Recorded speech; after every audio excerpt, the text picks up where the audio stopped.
Question number 1, change in position is called. Position क्या होती है? पोजीशन एक पॉइंट होता है, फिक्स पॉइंट होता है अकॉर्डिंग टू एटमॉस्फेयर के लिहाज से, सराउंडिंग के लिहाज से। तो पोजीशन, चेंज इन पोजीशन जो होती है is known as displacement. C is the right answer. Question number 2 की बात करते हैं। A train is moving at a speed of 36 kilometre per hour. Its speed expressed in metre per second. Train की यहाँ पे स्पीड बताई हुई है किलोमीटर पर आवर में, उसको मीटर पर सेकंड में कन्वर्ट करना है। तो सिंपली 36 को किलो है यहाँ पे 1000 से मल्टीप्लाई करेंगे, पर आवर है तो यहाँ पे 3600 से डिवाइड करेंगे। तो सिंप्लीफाई करने के बाद हमारे पास आंसर आ जाएगा 10 metre per second. So A is the right answer. Question number 3, a ball is throw vertically upward, its velocity at the highest point is. क्योंकि जब भी किसी बॉडी को हम अपवर्ड वर्टिकल डायरेक्शन में जब थ्रो करते हैं तो हाईएस्ट पॉइंट पे जाके बॉडी जो होती है सम इंस्टेंट के लिए वहाँ पे स्टे करती है, उसके बाद उसकी डायरेक्शन डाउनवर्ड डायरेक्शन हो जाती है। तो हाईएस्ट पॉइंट पे उसकी वेलोसिटी 0 होगी। Next question, question number 4, a straight line parallel to the time axis on the distance time graph tell that body is. इस एमसीक्यू में पूछा हुआ एक बॉडी जो है वो एक्स एक्सिस है और एक्स एक्सिस टाइम एक्सिस होता है। तो उस वक्त बॉडी जो होगी हमें किस चीज़ की इंफॉर्मेशन देगी? तो जो बॉडी होगी, क्योंकि उसका डिस्टेंस चेंज नहीं हो रहा with respect to the time, तो जो हमारे पास ग्राफ होगा वो डिस्टेंस टाइम ग्राफ है। तो इस वजह से क्योंकि टाइम के लिहाज साथ साथ हमारे पास डिस्टेंस चेंज नहीं हो रहा, जिसकी वजह से बॉडी जो होगी वो एट रेस्ट फॉर्म में होगी। So C is the right answer. Question number 5 की बात करते हैं। If a body is moving with the constant speed then its speed time graph will be the straight line. तो ये एमसीक्यू भी graphically है। इस एमसीक्यू में पूछा हुआ एक बॉडी जो है वो मूव कर रही है कांस्टेंट स्पीड के साथ, उस वक्त उस बॉडी की जो स्पीड है time graph will be the straight line. जो टाइम ग्राफ जो होगा वो स्ट्रेट लाइन होगा, किस एक्सिस में? Parallel to the time axis होगा उसका। नेक्स्ट बात करते हैं MCQ number 6, which of the following is a vector quantity. दर्जल में से कौन सी वेक्टर क्वांटिटी होती है? और वेक्टर क्वांटिटी वो क्वांटिटी होती है जिसको डिस्क्राइब करने के लिए मैग्नीट्यूड और डायरेक्शन रिक्वायर्ड होती है। Power is the scalar quantity, so displacement is the vector quantity. Speed and distance also scalar quantities, so displacement is a quantity that needs direction and magnitude to completely describe. MCQ number 7, the motion of a body about an axis. जब कोई भी body अपने axis के गिर्द motion में होती है उस मोशन को हम कहते हैं rotational motion. Correct answer is C, rotational motion. Fan है, पंखा घूमता है या एक टॉप घूमता है। नेक्स्ट बात करते हैं question number 8, a body has translatory motion if it move along A. Correct answer is line without rotation. जब भी एक बॉडी स्ट्रेट लाइन में मोशन करती है, उसकी मोशन होती है, तो उसको हम ट्रांसलेटरी मोशन कहते हैं और वो स्ट्रेट लाइन विदाउट रोटेशन होनी चाहिए। So C is the right answer.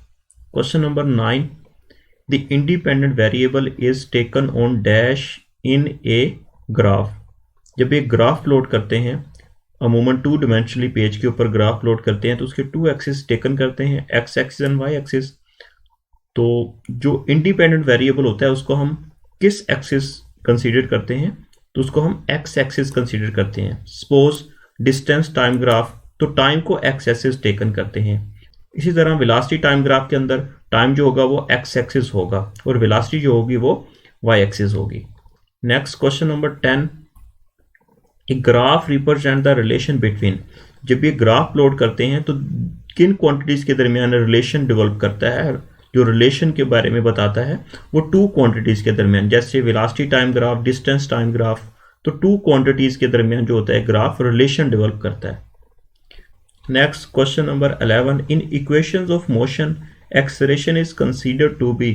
Equations of motions के अंदर 3 इक्वेशंस ऑफ मोशन है, उनके अंदर एक्सेलरेशन की जो वैल्यू होती है उसको हम कंसीडर करते हैं एज ए यूनिफॉर्म कंसीडर करते हैं। कांस्टेंट एक्सेलरेशन की बात करते हैं वहां पे, तब उन इक्वेशंस ऑफ मोशंस को हम डील करते हैं।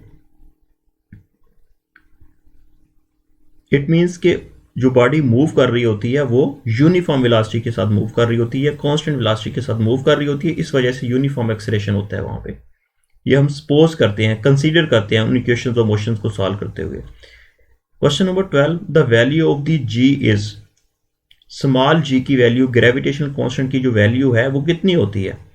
तो इसकी वैल्यू जो होती है वो 9.8 मीटर पर सेकंड स्क्वायर, जिसको हम अप्रोक्सीमेटली 10 भी समटाइम लिखते हैं, 10 मीटर पर second square. Question number 13, the acceleration of freely falling body is, freely falling body जो होती है सम हाइट से जब वो फॉल करती है तो उसका एक्सेलरेशन जो होता है वो कितना होता है? उसका एक्सेलरेशन होता है 9.8 मीटर पर सेकंड स्क्वायर, जिसे हम ग्रेविटेशनल एक्सेलरेशन भी नाम देते हैं।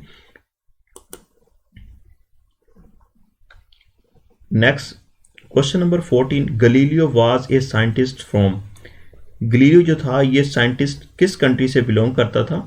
ये स्पेन का था। गलीलियो जो था ये स्पेन का साइंटिस्ट था। गलीलियो ने ग्रेविटेशनल एक्सेलरेशन के ऊपर डिफरेंट एक्सपेरिमेंट करके ये ग्रेविटेशनल एक्सेलरेशन की वैल्यू फाइंड आउट की थी, और ये पेरिस का मीनार था प्रिंसिपिया, तो वहां से डिफरेंट बॉडीज को फॉल करके एक्सपेरिमेंट किए थे गलीलियो ने, very famous scientist. MCQs number 15, who discover the gravitational acceleration? Very simple, अभी मैंने आपको बताया गलीलियो।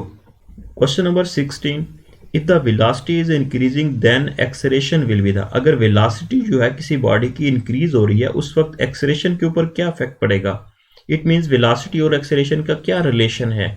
तो सिंपल, अगर वेलोसिटी इंक्रीज हो रही होगी तो उस वक्त एक्सेलरेशन जो होता है वो पॉजिटिव होता है।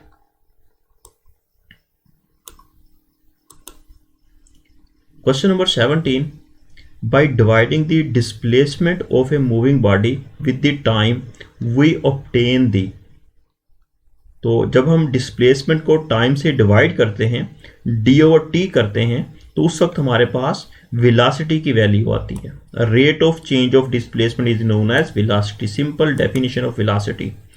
ये एक वेक्टर क्वांटिटी होती है, इसका यूनिट होता है metre per second. Question number 18, चीता can run at the speed of, चीता जो होता है, टाइगर जो होता है, जिसकी स्पीड कितनी होती है? इंफॉर्मेटिव क्वेश्चन है ये।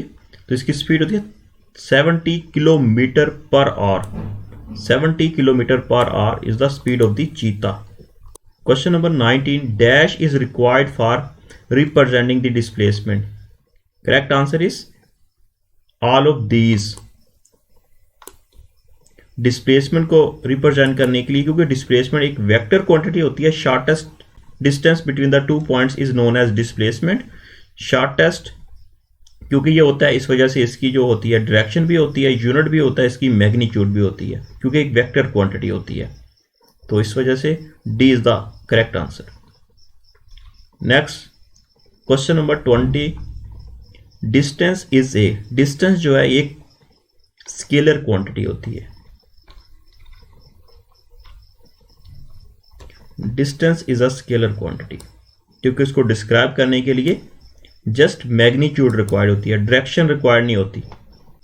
डिस्टेंस और डिस्प्लेसमेंट के अंदर मैं यहाँ पे थोड़ा सा फर्क बताना चाहूँगा।